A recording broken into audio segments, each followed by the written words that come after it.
nice out today. We've been catching some rain lately, but it's been all right. It has been all right. Let me get my mic, y'all, because trying to do my 1-2. You feel me? Got to do my 1-2. I'm on the grill.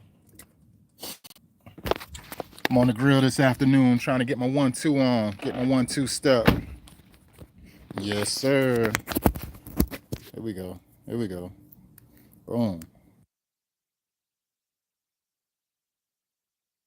It's connected. Let me connect. Let me connect it. Let me connect it so you can hear me. What's happening, y'all? I'm getting my 1-2 stuff on today.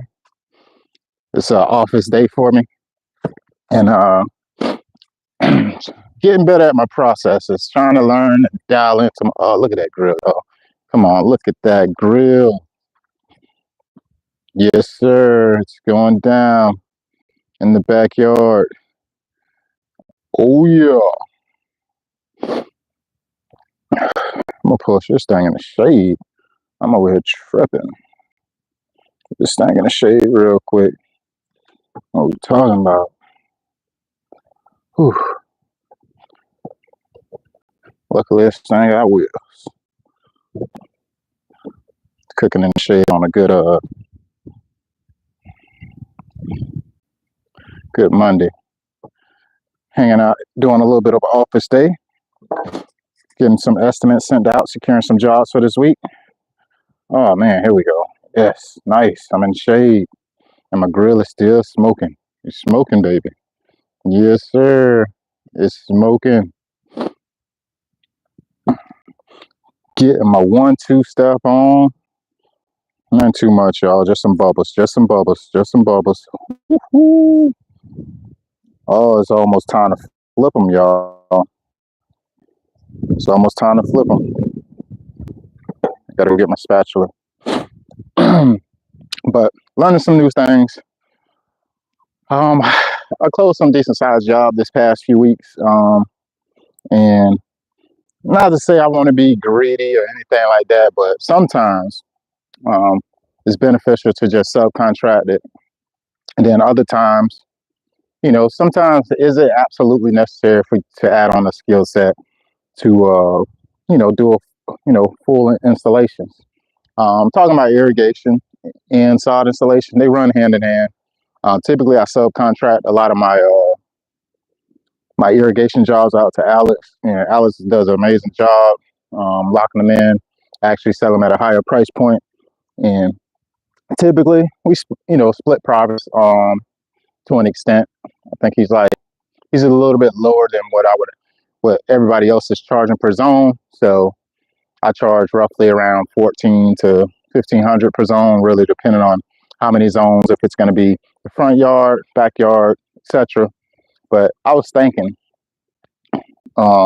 just based on the costs associated with actually getting the irrigation done, I was like, you know what? Am I leaving too much on the table, or should I continue to subcontract it out? And I think subcontracting it out works for me. Works for me because it keeps me focused on what I'm doing at hand.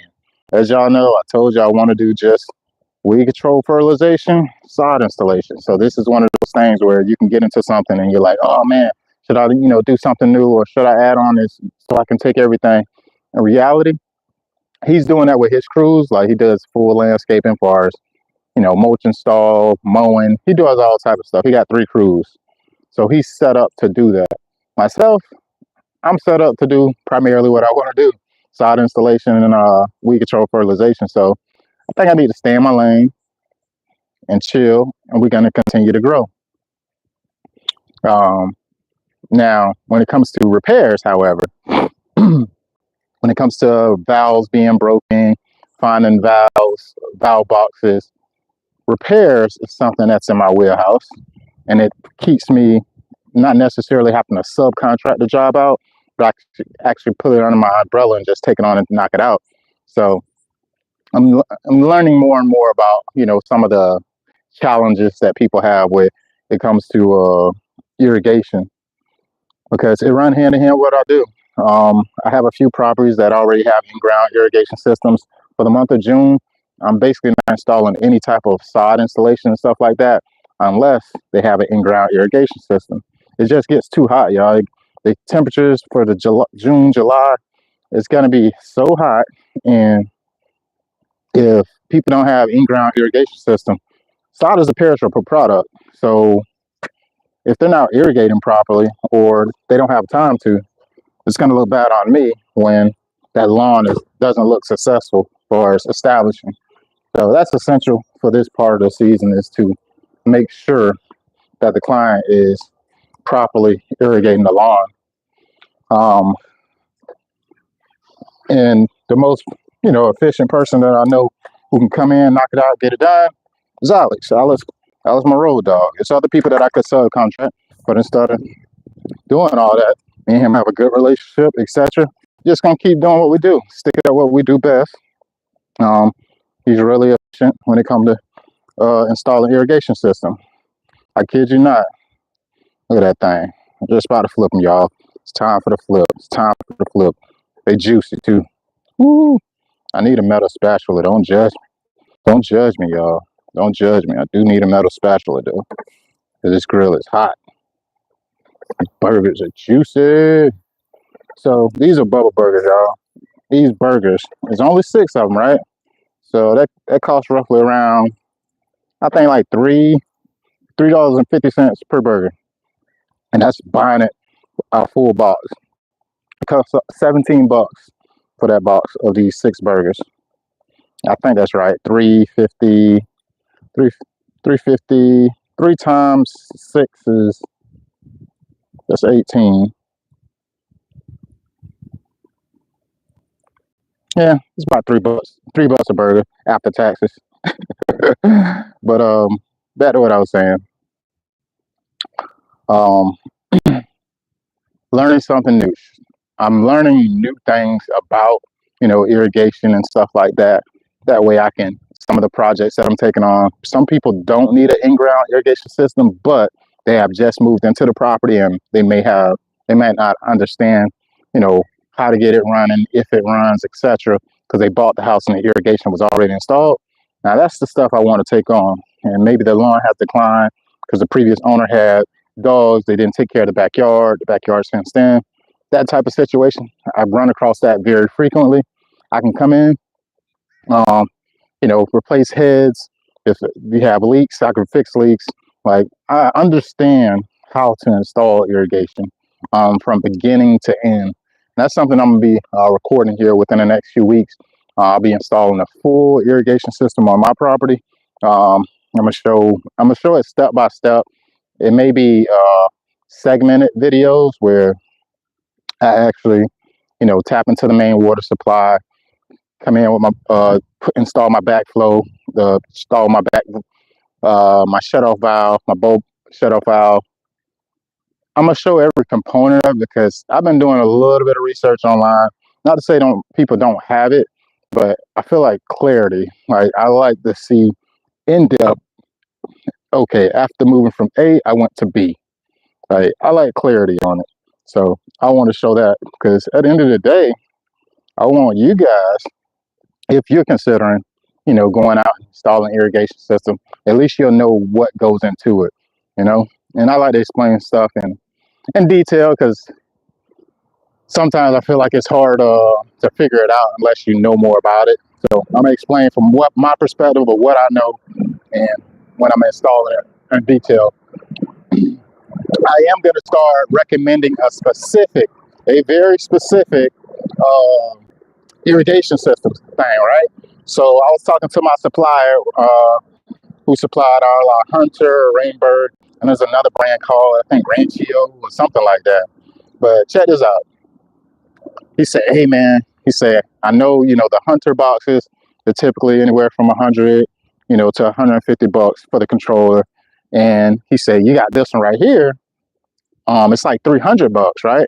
He say, but you can control 30 different properties, water frequency for your client. So in reality, I can water my client's lawn. They can be logged in, I can be logged in. So when it comes to troubleshooting, I don't have to, when I go to the property, I have to say, hey, could you go to can you turn it on from your phone? Like, no, I got full control. And some people, from what I understand, there's one company that he told me, he said, man, this other company locally, he love it. He can be in Hawaii and, turn on the irrigation or whatever for his client's property. But anywho, he was like, some is one company, they have it to where it's actually a reoccurring service, uh, a monthly service for the irrigation, which is crazy, but there's opportunity there. If you got full control of it, as far as be able to turn the, I'm not gonna say full control, but you got access to turn on each zone and stuff without physically being there. That's a big help. Whether you're out of town or you can't get there, and you got your subcontractor or somebody that's going in, you can say, hey, they said they were having a problem in this area. I'm gonna turn this zone on. How long you want me to turn it on? Like, etc. Stuff like that. Um, so I'm learning new stuff, y'all. Ooh, this thing's smoking, y'all. Look at him. Look at him. Look at him. Look at him. Yes, sir. Just getting some lunch together for the kiddos, man. Some lunch together for the kiddos. But that irrigation style is something I think I'm gonna start referring to my clients, because even though I'm not installing the irrigation, I can have access to doing whatever I need to do with those zones. And that's rather they put the controller box on the interior of the garage or the exterior of the property. There's two different ways it come. You can buy the one for like 300. I think it's like 289 or 300 after tax, and then they got one for 250, something like that. Probably like 270 something after tax, and that's on the interior. The reason for it, of course, it being interior versus exterior, the weather conditions. If you get an interior, you don't want to have that on the outside of the house, and you start to have any type of, you don't want the sun to beat on the box if it's not meant for the exterior. So you need something that's going to enclose it on the outside of the property. But it's nice and sleek, though. Nice and sleek. It doesn't have a digital faceplate, but it's actually like just 4 different buttons that almost look like the old iPods, where it had the circle and you have the play and forward or whatever. It looks similar to that. Very simple style, but majority of the configuration and functionality is on the box. So that's something I think I'm gonna be taking on very, very, very soon. I'm gonna install that on my property, and I'm gonna start recommending it to every client. Now, I'm not gonna recommend it because they don't even care about the brand. They just want irrigation installed. So from a contractor standpoint, like, I'll let somebody know, like, man, Rob, why you want to go with the expensive one? Because I need access and control to how to control everything. That just helps when it comes to that customer service. So that's my thing. I'm gonna be installing those. I think it's Ratio. I'm gonna go up there today so y'all can see exactly which one I'm talking about. What's going on, y'all? I'm just on the grill a little bit, making some lunch on this good Monday. Yes, sir. Got them bubble burgers. It's hot. It's hot. They're juicy. And I'm just talking about some stuff that I'm taking on, learning a little bit of a new skill set and a better way that I can serve my clients when it comes to irrigation, because a lot of the jobs that I do, the sod installation, I usually be selling an irrigation system, whether that's a front yard zone or the full property zones. I'm trying to make sure I'm just following up with details on how to, have the zones labeled out, like that booklet that I showed y'all, like what's going on, Billy? The booklet that I showed you guys like about a month ago. Well, not a month ago, about a couple weeks ago. I give that to every client, and that thing is so detailed. They appreciated it so much. So basically, once we finish the job, right? It's like it was a 20K project, and I gave them a guide, right? The first page, the landing page of it, is the type of grass that they have. It shows the characteristics of this grass, the pests, the shade. It shows all the details about that specific grass. It doesn't just say St. Augustine grass. It says Tamstar St. Augustine, because we do have multiple different cultivars. Is the care form different? Maybe, slightly. but they need to know exactly how to care for that specific type of lawn, right? So that piece is the first page. The second page was actually how to care for new side. It tells them to how frequently they should be watering, and typically it says the first 3 weeks you should be watering this lawn twice a day. Early morning is the best practice. It got all of these details, and it also tells them when the first time they should mow the lawn, because that's the most common question I've been getting asked lately by a client. Like, hey, is it good to go ahead and mow it? Yes, look at your guide. I sent you a guide for a reason. Read that guide. It's going to tell you exactly when you can mow it. It says 2 weeks after laying the sod, you can actually mow it. But I tell them 3 weeks. I say, wait 3 weeks. Give it a little bit more time. It really depends on the part of the season we're in. Like if we're in late March, everything wasn't out completely out of dormancy. So I was telling them, wait 3 weeks before you actually mow. But it tells you everything within that second page of how to care for the lawn. The third page is actually the irrigation setup. It's a whole map of their exact property. So I go on Google Earth. I take a site view, like a down view of their property. Like if you're looking from the sky, looking down at their property, it shows their property in the center. And from the satellite view, I actually put irrigation lines all through the property. Where I show where the main supply line attaches to their main water supply. I show them where the shutoff valve. I show them where the every head is located. They're located by colors, so they're color coded. So zone 1 is a specific color. It was very detailed, and I said, hey, this will help you in the future in case if you guys decide to, let's say, install a playground for the grandkids or anything, and they have to do any type of excavation or digging, you would actually know exactly where the pipes are located. But just that piece right there, that's the third page. The fourth one was actually business stuff, like far as the type of service that we provide, and this includes contractors. Like it includes Alex. He specializes in irrigation. I specialize in sod installation, weed control, and fertilization. And also, I have my Christmas light business in there. So when they look at this, they're going to see a list of professional contractors in specific fields versus, and they're trusted because we've already provided a great service for them. If we already mentioning other people, like I even got, a tile and wood flooring guy in there as well. But they're all people that I personally trust. I'm not just finding random people and putting them in there. And stuff like that shows the customer, man, he's already provided a great service. Then he gave me this guide to how to care for my lawn. He gave me an irrigation map showing me my full routing, where the PVC is laid on my full property in case anybody do any future excavating. And also he provided me some other businesses or services that I might need. So I feel like I'm over delivering on value. And this is after the job is done. After people pay you their money, as far as thousands of dollars for a project, some contractors run for the hill. You can't even hear from them. You know what I'm saying? It's hard to reach them, etc.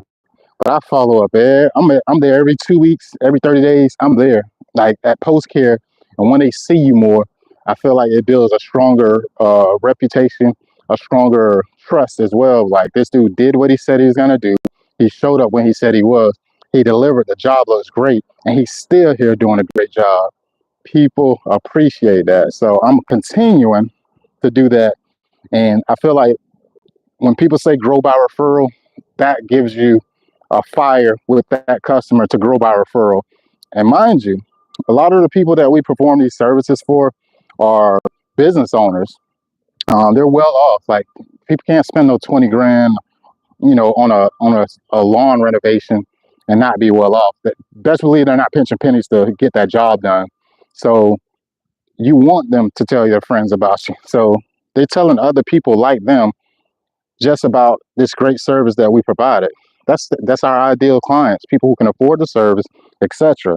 But what I liked about when I gave them this package, the wife, she's actually a seamstress, so she does a lot of work for weddings and all different types of events. So she have a lot of people. She says she have thousands of people that come to her house.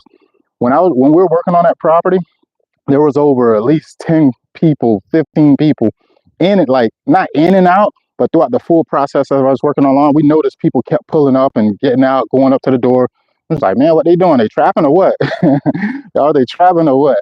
But she's a seamstress and she has a really good client base. She said, man, she's like, people already been asking about, who did the lawn, etc. She's like, of course, I'm going to give them your card. She's like, we are so glad, you showed up and you did what you're supposed to do. And like, we ran into contractors that didn't perform, etc. Stuff like that is what sets you apart from competition when you continuously deliver on the thing that you set out to do. So, learn a new skill set, though, is what I was talking about at the beginning. And just these little things that I'm doing along the process, it just compounds. It compounds, delivering an amazing service and making sure the client has what they need to, let's see it. Let's see it. Oh, man. They coming along, y'all. They coming along. Let me see. Let me see. I don't feel like I got enough heat, y'all. I don't feel like I got enough heat. All right, so this one right here is about done. This one right here is probably about done. These other ones are questionable. So what I'm gonna do, I'll move the ones that I feel are done out of the way, and I'm gonna put these ones that I feel like are not cooking fast enough and put them in the hot spot because they've been under here long enough to where they should be cooking through pretty good. But I'm just hanging out in my backyard, making some lunch for the kiddos and myself. The wife, she did come home for break, but we went to the store together and came home. But anywho, learning this new skill set as far as learning what value I can provide when it comes to, I'm always trying to get better at what I'm doing. Better, right? Like, you should be trying to get better at what you do. Don't ever get, I don't think, to a point where you get complacent and think that you don't need improvement. I feel like that's not good. That's not good. Not to say if something is working for you, of course you got to figure out, there's a silver liner, meaning you got to find out a time where it's a time to stop trying to make adjustments and stuff. I'm not to that point yet. I'm not to that point where I feel like, you know what, everything I'm doing right now is working smooth. It's working. No, it's many different underlying things, like that business is not where it's supposed to be as far as, the goals, but we're blessed. We're doing really well this season. However, we still need to stay on course to try to make improvements so it can run like a well-oiled machine. And I want to be able to put the right people in place and to do all that stuff, to have that consistency of having the right people in place. The business changes just like that. So these things that I'm working on and learning new to improvise, integrate within my business, it's going to make it that much easier for the next person to learn it. I'm making it super simple, and I'm making systems basically, y'all. It's systems that I'm talking about. Just trying to continuously improve it. Okay, if we're doing irrigation, like some of this stuff I didn't know initially, and I'm gonna just be transparent. Like some of this stuff I didn't know too much about controllers. I didn't know too much about valves. I didn't know much about irrigation in general. I didn't know much about side. As I continued to get into this stuff, I began to dive a little bit more deeper to get informed so I know how to do my job better. But these two things that I'm talking about definitely run hand in hand. Installing irrigation and actually putting down. So let me make sure this thing is on, because sometimes y'all boys don't be hearing me. Let me make sure my mic is on, y'all, because it don't look like it is. Okay, it's on. It's on. I couldn't tell. It's a pretty small dot. All right, but yeah, y'all. So I'm out with my spatula, getting it in today, trying to make my kids a lunch, nice little lunch. Good old. The weather's nice, y'all. This is nice today. It's like a Florida day without the high humidity. I'm chilling in the shade right now. And these two trees right here behind me, y'all, I want to get rid of these things so bad. You can see I want to get rid of them. I put X's on them because I'm ready to take them out I was gonna have an arborist come in and just knock them out.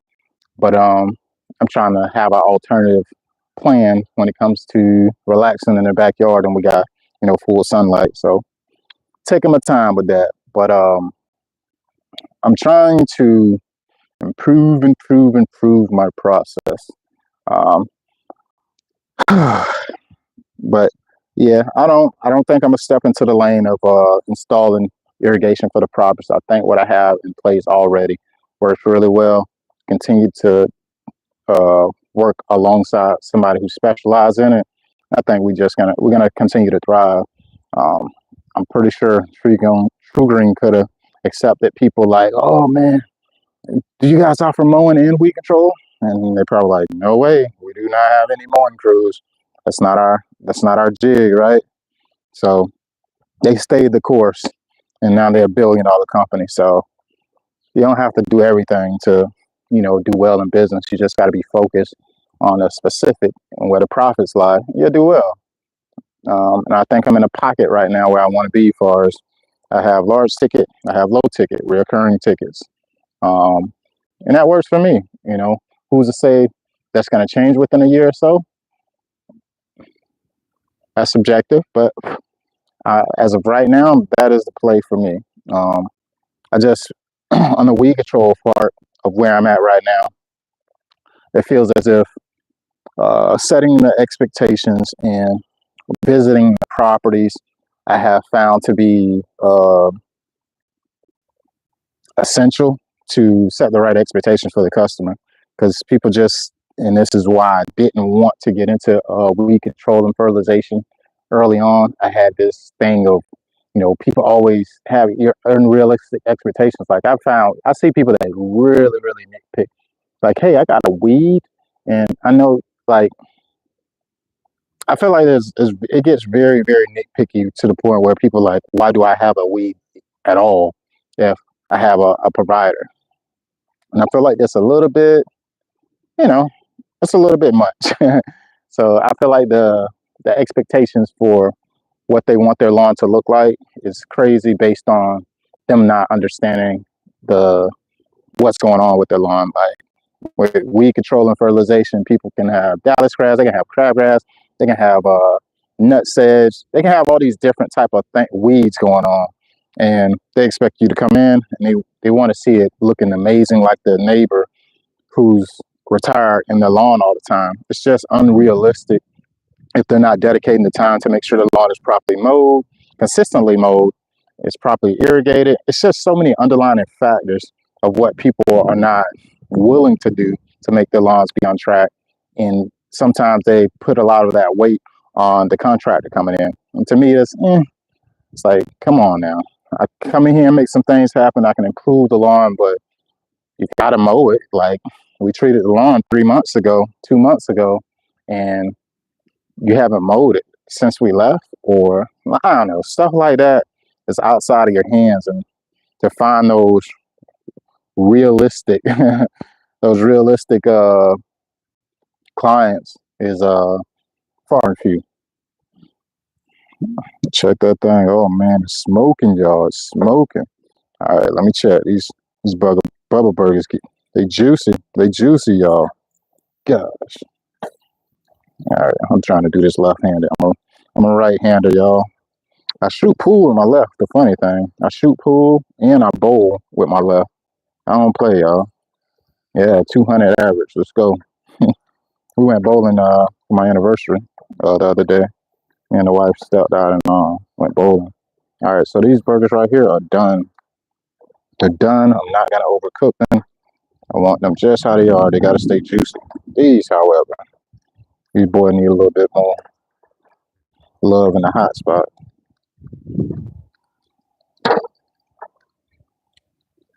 And I try not to press my burgers, y'all. I don't want them to dry out, so I'm about to go snatch some cheese up. Grab that cheese, and it's going down.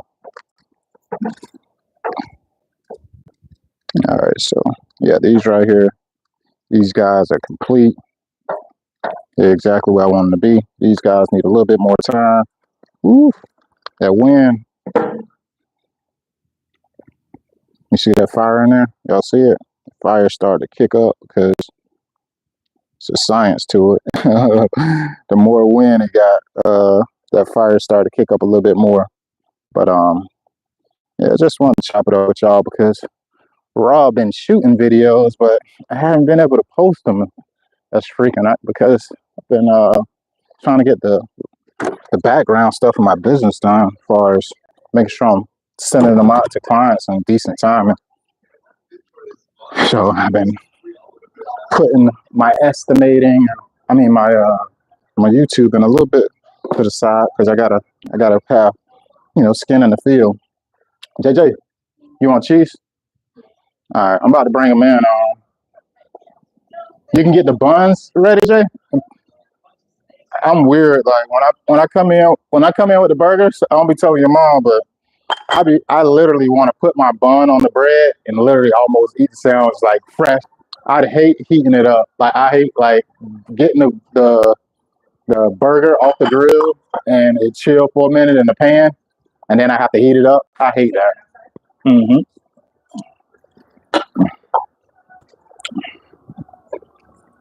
I'm gonna toss some cheese on there. Yeah, I'll be like fresh. I'll be wanting that food fresh as can be.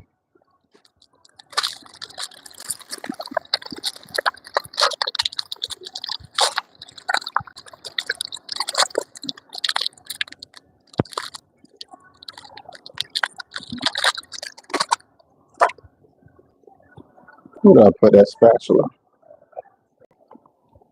It's going down. Luke, you hungry still? All right, the burger's about to come off the grill.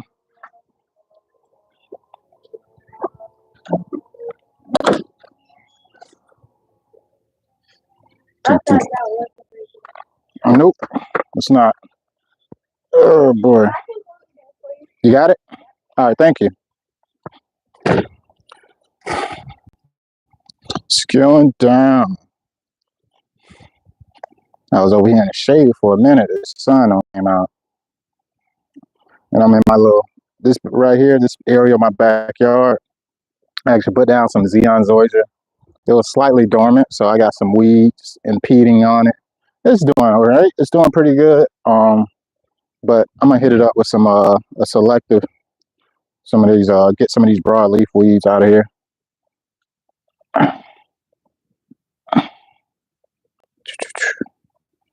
All right, I had to back this grill up in the shade again, y'all. Boom. Yes, sir. It's that time. Time to take them off. It's time to take them off. And what am I going to do with this phone in the meantime? Because I got to throw some cheese on here real quick. Hold on. I don't know what just happened here. But I'm back.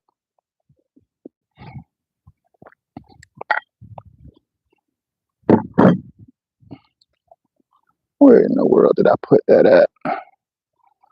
Oh, yeah. I can use my little chair, y'all. I built a little chair and with these pallets that I got. I'm actually pull it over there for the moment so I can sit something else on.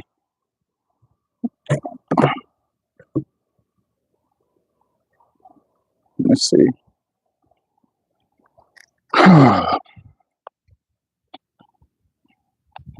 I got a trick for it.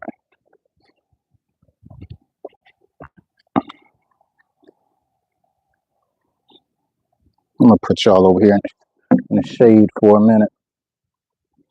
Y'all might be able to see me, you might not. Gotta make a move. I need both hands, y'all. I need both hands.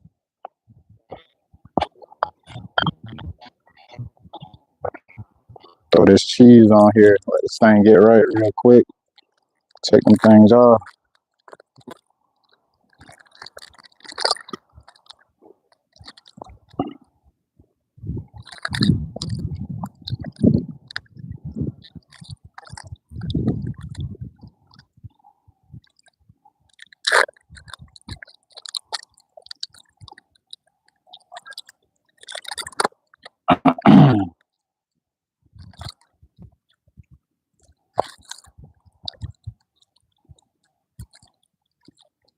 Squabble up. Squabble up. Man, I don't know if y'all been listening, but I checked out the Carter 6, man. Man, come on, man. I'm a 90s baby, so I ain't no 90s baby. What am I talking about? Jeez, I'm forgetting my year I was born. I'm an 80s baby, y'all. But man, I was sadly disappointed, man. Sadly disappointed. What Wayne had going on. My boy, he's been doing it so long. It just wasn't it, though. That wasn't it, y'all. That album was not it. Carter 6. Eh, I hate to do it. I hate to do it. I truly do. But it wasn't it.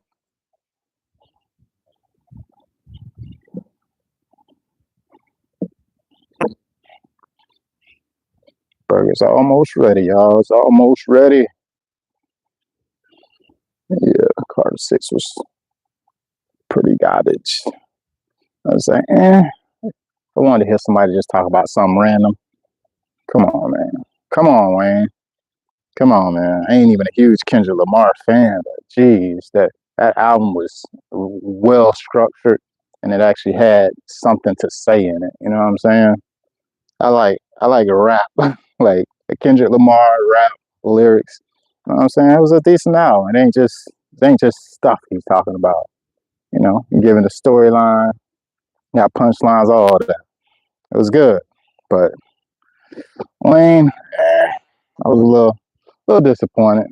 I've been a fan since the beginning, long time. Squad up, I'm a squad up fan, y'all.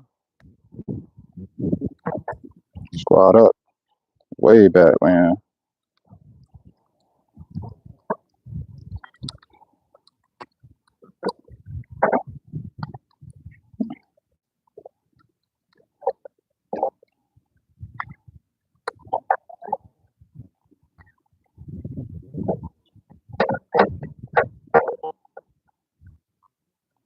All right, the grill is done, y'all. It is done. So y'all know what time it is. A man's gotta eat, y'all. Check out them bubbles, man. Check out them bubbles. Yes, sir. Yes, sir. They ready to go. Just a little lunch with something to get my mind right. A man gotta eat, y'all. A man's gotta eat. Hey, Luke, open the door.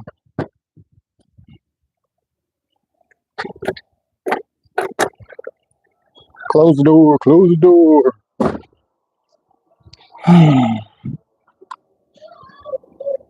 Let's go on down. I'm a holla, holla, holla, y'all. Gotta get to it. Later.